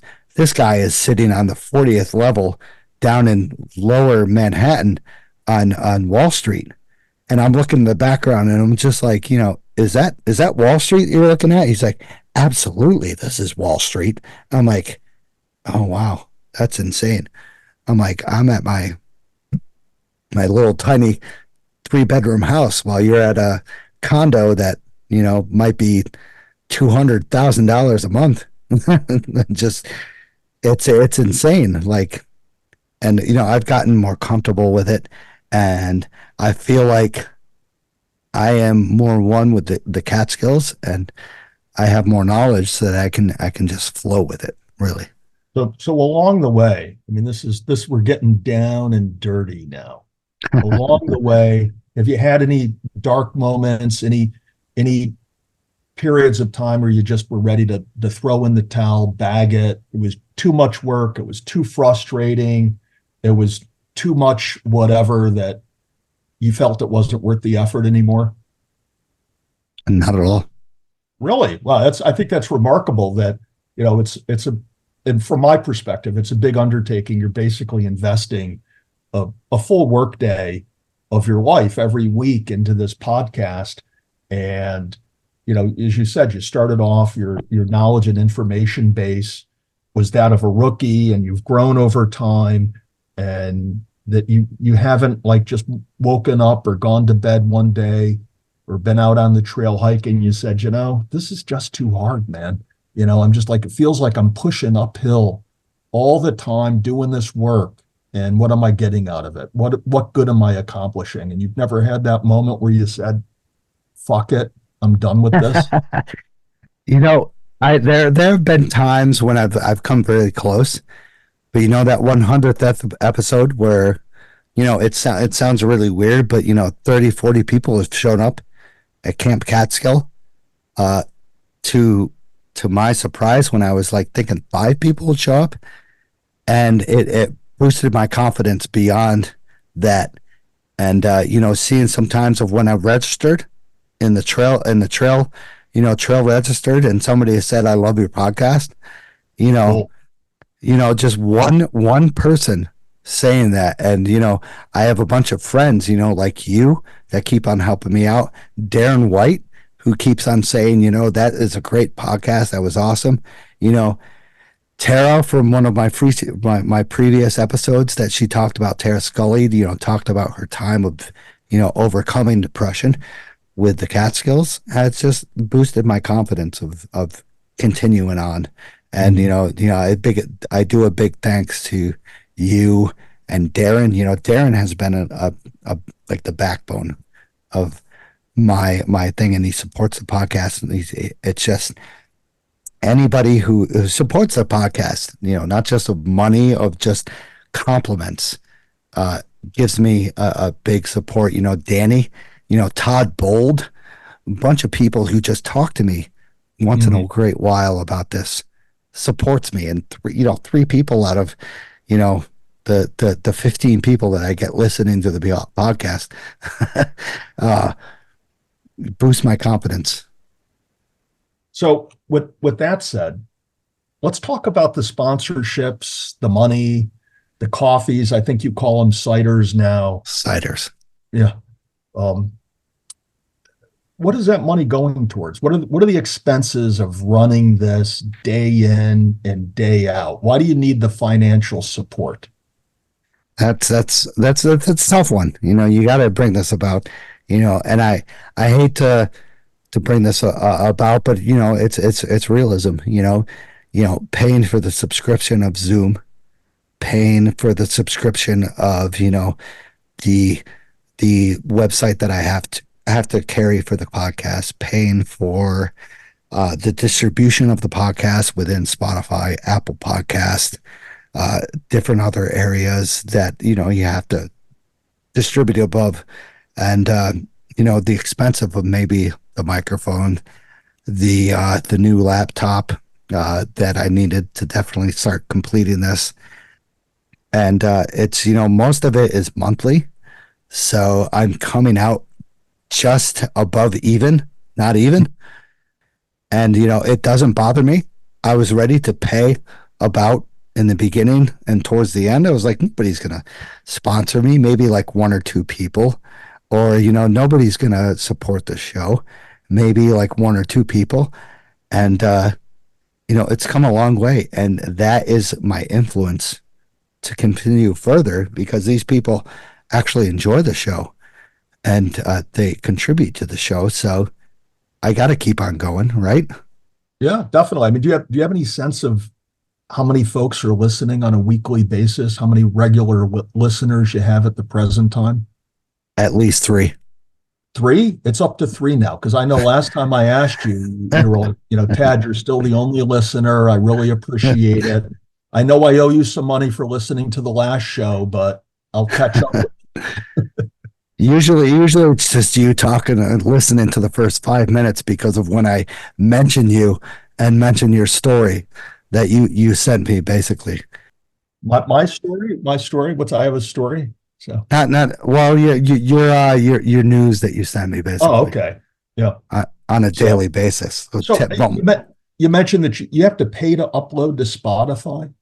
I do. Really? Wow, I didn't know that. In order to get on Spotify and these other platforms, there's actually a fee that you need to pay to make this available. So there's basically like a fee you have to pay. So I pay on it's called Anchors on Spotify, and it's like a podcasting platform that you can upload your stuff to, and you have to pay for it, unfortunately. So way back when, before the pilot episode, you're embarking on this project, this Catskill podcast project, and you got to front all this money and put all this time into this to make this thing happen. Is that what I'm hearing?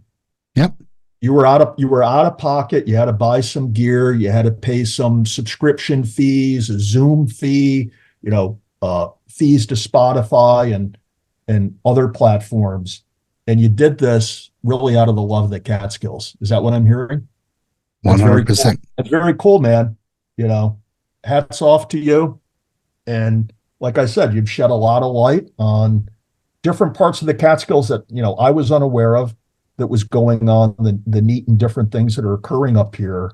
And, it's one of these, I don't know about other listeners, but it's one of these things where when I head out on the weekend, especially now that you're releasing on Friday, it's on my phone, listening to it on the way into the mountains. I'm sure other people are doing that.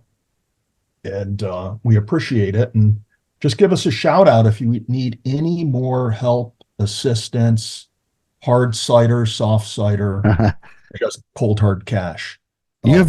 That's it. It sounds like you're ending the podcast. What the? No, I'm not ending the podcast. I'm moving on to my next question. Oh, okay. On my list, on the official list for tonight is, when is it, right? That you do the interviews on Tuesday usually? Usually, yep. Yeah. I do whenever the person is available, really. So you have to cater to them. You have to be flexible to them. Of course. Yeah. And you do it mainly remotely, other than that one time you hooked up with Mike Kudish at his house. Did he show you all of his core samples from the bogs? My God, his house, I don't know. It has so much moisture in the house. Oh yeah. Because of all his samples of stuff. And then he has a separate house that has more core samples. That is just like, I'm just into the forest. Exactly.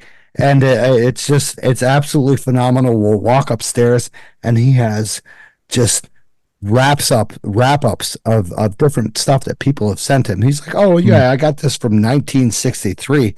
And they sent me a description of the Ulster and Delaware County Railroad of when it came through Hunter Mountain. I'm just like, what the hell is this? Like, amazing. Have you ever seen online all of his field notes are online now? Oh, they're online? Yeah. I'll send you the link. You should post it. It's one of the most remarkable things. You'll see field notes that he took in the 60s. Wow. He has field notes. He has a map. He has a field, one of his field, he makes for all of his hikes. He makes these really elaborate maps, hand drawn with these notes on them. And so you can go through all of his notes and you'll see one of them from the early 60s when there was the viewing platform on Slide Mountain. Oh, wow. Okay. This guy's up there in the 60s when there used to be, a tourist platform on the top of Slide Mountain. Now we just, got done dealing with some guys with some Adirondack chairs up there. But he goes back decades in the Catskill Mountains, just collecting all this data. And then you read his book. Like I can read what he wrote about Millbrook Ridge before that hike and then after the hike. And then you just connect all these dots of what he's talking about, and it just all fits together. And it's a really handy aid to have at your disposal, because when you hike the Catskills, you really can't say I'm hiking it for that mountaintop view, because they're few and far between. Yep. You're really living for what's going on under the canopy, and he just really dissects it all. So I'm going on to my next. Hold on question. 1 sec, Ted. You gotta also give a good shout out to David Turan. of the Michael Kudish National Preserve Oh, yeah. that he is Michael Kudish's like secondhand man, and he is one of the most phenomenal men I've ever met. And I met him for the first time while their historic preserve opened. And, you know, I don't know what to say about David other than the fact that I respect him 100% and that I feel like he is just as connected to the Catskills as Michael Kudish is. And, you know, David, I hope you listen to the episode because I respect you beyond more than I respect anybody else in the Catskills, and your love and dedication to the mountains. Thank you so much. Get him on the show. I already had him on the show. He was on like number 16. That was before I was listening. I didn't start listening until number 105. I thought so. Thought so. All right. So when is the crowd wants to know? I can hear them. When is Alex coming on next? Alex is. He's want to know what I'm bringing, right? Yeah. Right. Oh man. All I know is that was one of my favorite episodes, and I find myself when I'm like on that steep pitch climbing the mountain, I hear in my head Alex saying, "Vertical madness." Vertical. Vertical madness. Oh, dude, he loved that term, and you know, we made a song about that. That it's actually. Do you know Judas Priest? No, I don't know Judas Priest, and I don't want you to sing. Okay, Oh my! I'm drawing the line there. There's no singing on this. This is not like a karaoke podcast. Okay, I'm the host now. I'm the host. You're the guest. I get to make the rules. This is sad. So there's a song called Judas Priest that they sing called "Breaking the Law, Breaking the Law." But we made it into vertical madness. And I'll start with the beginning. He says, "There I was completely wasted, up Mount Tremper and down. I was so full of vertical madness that it was a crown." And then it just goes on from there. So Alex you're gonna post the lyrics with the show notes. Is that what we're hearing? I should. I have it written down. Yeah, you just make sure you copyright it because I'm sure it's going to go viral. So don't miss out on the revenue stream. Copywriting. We should have a whole nother story about that, by the way. But yeah, hopefully I'll have him on here again when he starts hiking the Catskills again. All right, my friends, you want to go to any of these optional topics? What's the optional ones? Oh, I don't know. I mean, you can pick one. I gave you the Chinese menu of, you want to talk about SAR? Yeah, that's a good idea. You know, we'll talk about search and rescue. So, you know, I've been with search and rescue since 2018, and it's been a phenomenal time learning and experiencing this stuff that we have in the Catskills. A lot of search and rescue involves manpower. A lot of people don't realize how difficult it is to do a litter carryout from Slide Mountain or from Panther Mountain or from any of the easiest trails in the Catskills, you know, Catskill Falls. It requires at least minimum of 10 people and a great amount of 20 people to carry out somebody at least a mile, because, you know, 6 people on 3 on each side it's absolute worst, and it carrying 200 pounds of a person out up an elevation and then across, you know, an area is not easy. And I want to have somebody do this, every person do this at least once in their life, because it is not easy. You have at least, we've calculated at least 2 to 3 minutes of maximum time of where you can hold someone on your arm, one arm, just to let you know, going down a narrow trail that is one person on the side. So you got 3 people holding on the side of the trail and then 3 people holding off of the trail. So what you're basically saying is you got a trail that's really one body or one person wide, and you got the body is in the litter and you got a person on either side. So now you're 3 abreast going down this trail, hauling virtually this dead weight. It's not easy. So not easy at all. Which brings me to, you know, what does it take then for somebody to be a member of SAR? I mean, what type of physical, I mean, can just anyone join, or is there some type of physical that you're required to take, or are you just taking all volunteers that show up and do the training? Basically, Stosh, I'm asking, do you need to be a stud to be on SAR? It's not required, but it is a suggestion. So you're saying you're a stud. That's what we're hearing tonight, folks, is that Stosh is just saying, hey, I'm on SAR, I'm a stud. Come on, 100%. shout it out. I will admit that I love the physical aspect of SAR. Like I love climbing to the top as fast as I can to get to the person, to bring them down as fast as I can, because that is the aspect. We got to get them out as soon as possible to get them into recovery and to get them the help that they need. So, but let's talk about, what about the search part? The search part necessarily isn't carrying the litter, hustling around the mountain. So let's take somebody like myself. I don't think I could really carry somebody who's in a litter, okay? But I could do a search, couldn't I? I mean, that's what I'm doing when I'm out bushwhacking, is I'm searching for tree stumps and thinking about Mike Kudish. I mean, and sort of an aspect, yes. But with a search and rescue, you have a certain area that you need. You know, you have a certain acres, you have a certain kilometers that you have to search. And it doesn't need to be searched as in a straight line. You got to go up and down, up and down, up and down. And you have to search for clues. And we're not talking about just a body. You know, we're not talking about, you know, a bright colored clothing. You're talking about maybe a footprint, or maybe a left behind snack bar, or, you know, maybe a shoe. And it involves a lot of determination to do it. And it involves a lot of thought and training to do these certain searches in these certain small areas that you need to do, or large areas.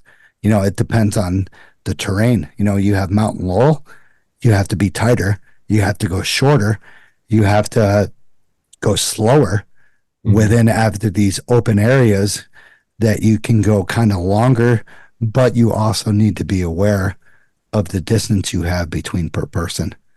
And it's tough. When you're doing a search like that, it's referred to as a grid? Is there a grid search? Correct.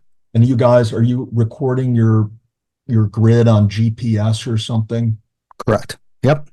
Okay. And are you using anything else when you're searching, or is it just eyes, ears, walking along for clues? Eyes, ears, and we're also kind of yelling every certain amount of area to see if the person will respond, as well as, you know, maybe hearing, you know, a certain sort of discrepancy among the area. You know, you have, of course, animals, but you heard a tree branch break. You got to go over and check that out. It's not like you're just walking through an area back and forth, back and forth. You have to listen. You hear something, you pause, you go check it out. It's not like it's not like this take an hour to do. You know, a simple search of a small grid area will take 8 hours. And how much terrain typically, I mean, would vary by the location, but how much terrain would you think is coverable in 8 hours? Ooh, it's a good question. Just give us like something that your typical Catskill hiker can draw as a frame of reference. Let's go to we'll take Slide Mountain because it's a popular destination, or Panther because we get a lot of people going to Giant Ledge. They venture beyond Giant Ledge. They realize that they're not prepared for it. So let's take that distance between Giant Ledge and Panther Mountain, that little saddle in there. How many bodies would you try to get in there, and how long would it take to search that area? Typical. You would have at least beyond 5 bodies. You would want 6 to 10 bodies at least to search that saddle area, because you have the flat area to the north, and then you have the little bit more cascading area to the south. So, of course, with the open terrain, it's pretty open there. It's not that bad. but you would want to be in a 10-foot radius between each other so you can see each other. You can see the terrain, you can see what's on the ground, but it would take a good amount of time, probably a good 3 to 4 hours to search that area. And there's a bunch of different searches we have in search and rescue. You have hasty searches, which goes up and down the fast trail, the trail, looking left to right all the time, seeing what we could find, go back down, get to, point A to point B, back down. And then you would call grid searches, like you said, where we would go off trail and have a bunch of people that would search for clues, signs of maybe past area, past people that have been in the area, maybe footprints, snow, some snow areas. But it isn't a short amount of time. So I'm out there bushwhacking, as I was a few weeks ago, under the ledges of Giant Ledge, and it's kind of like almost no man's land in the Catskills. Yeah. I go down, I hit my button, my SOS button on my InReach. How long does it take you guys to get from where you are, typically, to get on scene? Your response time, if you will. To be honest, Sure. I would say. Well, I want you to lie about this. I'm out there. I'm counting on you guys showing up. How long is it going to take? Minimum 3 hours. So it's 3 hours to get to the hairpin turn. Yep. Right. Then you got to hike in. Yep. So let's say you have some fuzzy GPS coordinates of where I am. When I was up there last time, I was actually in that hemlock grove that you can see from the ledges. It's very cool in there. I mean, it's very down to the left, right? Yeah, it's very neat terrain. And so the general vicinity that I'm in. You got 3 to 4 hours to get to the hairpin. You got 45 minutes to hike up in that area. And then the 3 to 4 hour search starts. So it's really, you're talking anywhere from, let's say, 4 to 8 hours, depending on how quickly you locate me. So the 3 to 4 hours is more of the time of reaching the hairpin turn to you. Okay. That is the minimum amount of time that someone will actually reach you if we know your exact spot. That's the minimum amount of time. If we have to search for you, if the cell phone reception is fuzzy and we can't get an actual ping, it'll be beyond that. So let me ask you this. Let's see if you agree with me on this. I'm hiking along. I trip. I fall forward. My GPS unit is under my torso. It doesn't have a shot to a satellite. You follow what I'm saying? So you hear from my wife. She calls in that her husband was out hiking. He said he was hiking up in this area, right? So it takes a few hours for the call to come in because I don't show up at home. So, because I see folks out there all the time, they have this false sense of security because they're carrying an InReach or some other type of satellite device. And it won't always give the search team good coordinates or precise coordinates where the person is. Is that fair to say? Yeah, correct. And I also hear that sometimes these units, they just don't put out a strong enough signal for the person to be readily locatable, right? Correct. So you're out there. It takes you 3 to 4 hours to get to the area, 3 to 4 hours to search an area, and then you got to do the carry out, right? Which you described as, 5, 6, 10 people carrying the litter. How long would it take? Let's say you find me right at the saddle. You do that hasty search, and I didn't make it far. I was on my way back from that bushwhack, trying to get back to the trail, and I'm 100 feet off the trail. You find me, you get me in the litter. How long does it take you to get me up and over Giant Ledge and down to the hairpin? I would say 2 to 3 times as long as it would take you to hike it. Have you ever done that with micro spikes on? Yeah, I would say yes. That's Definitely. something you guys practice? You practice going out there, putting somebody in the litter and going along the ice monorail, carrying them out?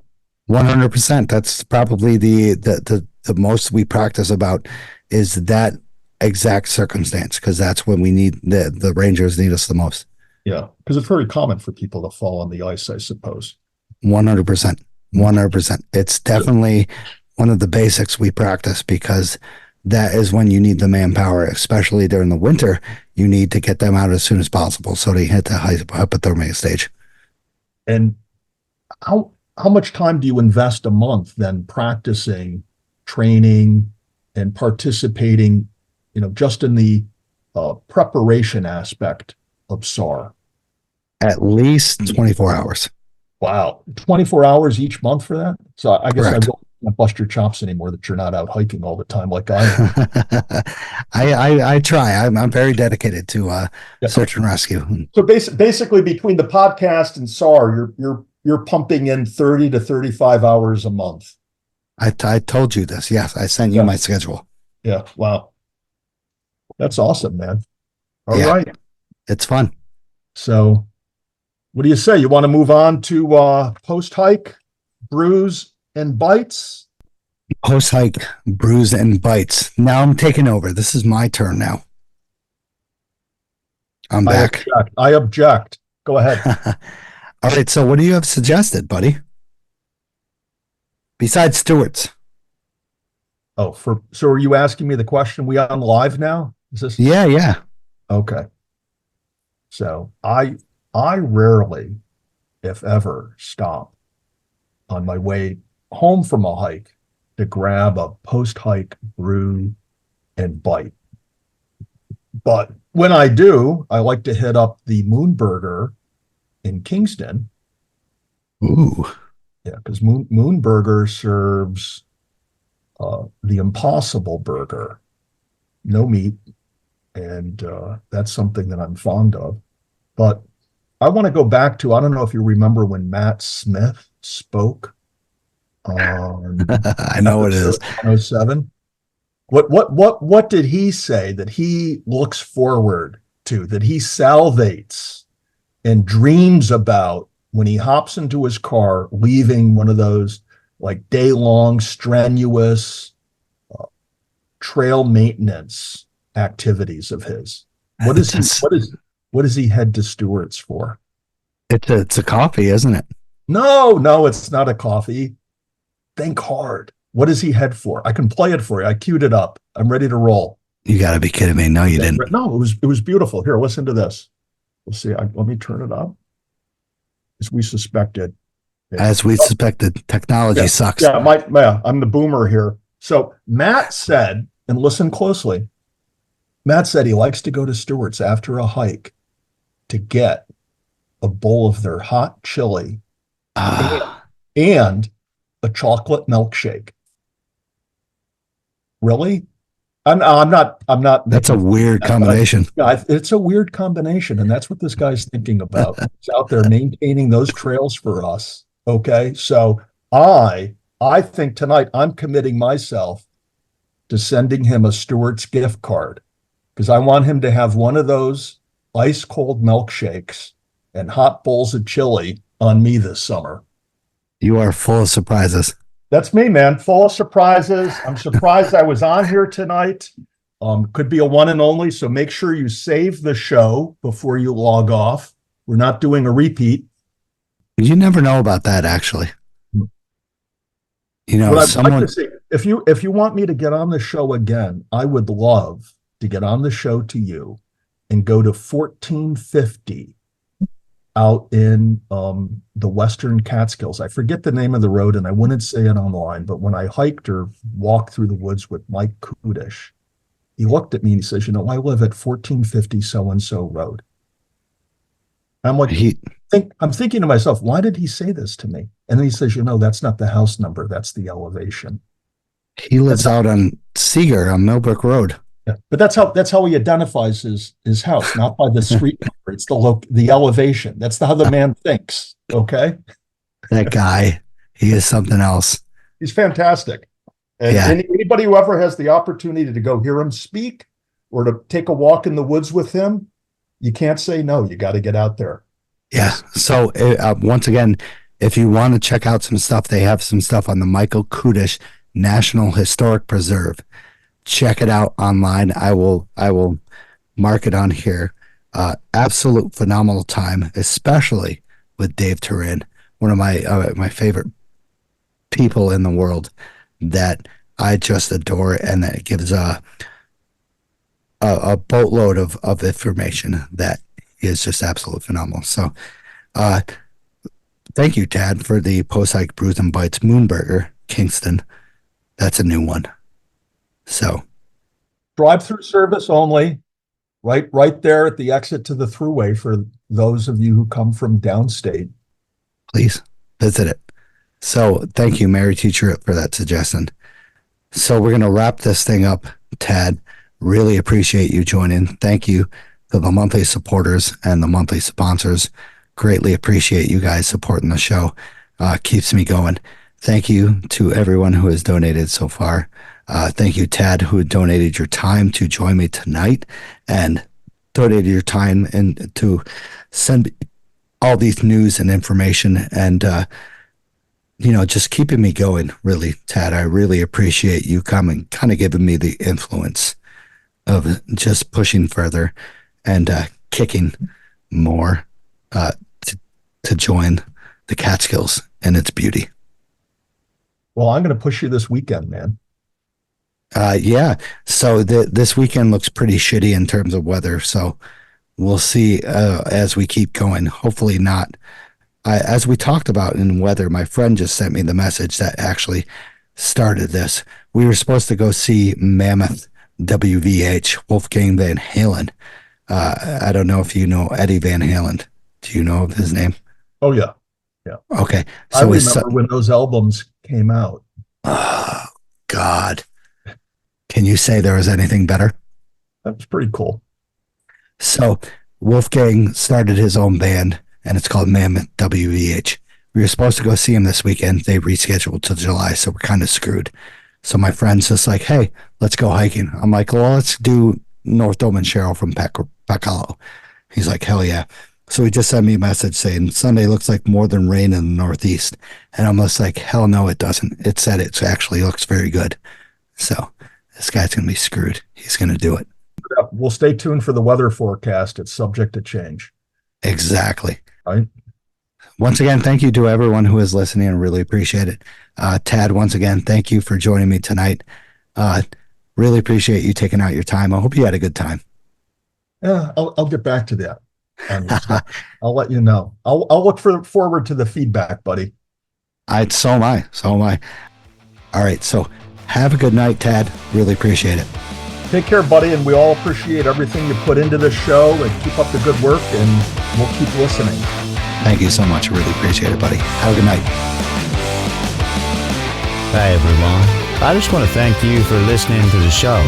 If you enjoyed the show, subscribe and throw down a smooth review on Spotify, Apple Podcasts, or any podcast platform that you use. You can also check daily updates of the podcast, hikes, hiking news, and local news on Facebook, Instagram, Twitter, and the official website of the show. Remember this, you gotta just keep on living in the Catskills, man. Livin. Wicked.